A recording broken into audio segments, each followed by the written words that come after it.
C'est un vecteur essentiel pour pouvoir enseigner les arts plastiques, à la fois pour la pratique et pour l'appréhension culturelle et artistique des œuvres étudiées en classe. Évidemment, je tiens à signaler que la prise en compte de tous les sens dans l'enseignement des arts plastiques en milieu dit ordinaire est essentielle, mais particulièrement important pour enseigner les arts plastiques aux élèves non-voyants et malvoyants. Pour notamment leur donner accès à des références, car les ressources artistiques et culturelles accessibles sont encore malheureusement limitées.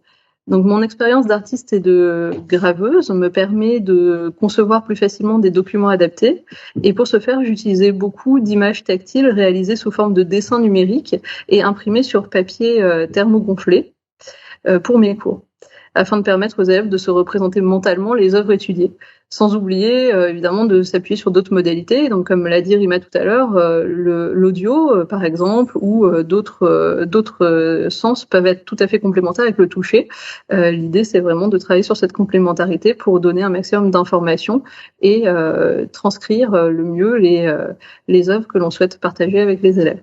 Pour réaliser ces adaptations, j'ai fait des recherches sur les codes de représentation et la lisibilité tactile, et je me suis appuyée sur des articles et des documents produits par les enseignants de l'INSHEA, dont je vous ai parlé tout à l'heure, où j'enseigne maintenant. Donc les images tactiles offrent la possibilité de représenter l'espace grâce à des codes issus notamment du dessin technique, ce que j'utilisais moi pour permettre notamment la représentation d'architecture ou de plans ou d'espace dans des tableaux, dans des œuvres. On peut se baser notamment sur ce qu'on appelle la projection orthogonale, qui consiste à représenter une scène projetée sur différents plans suivant une convention.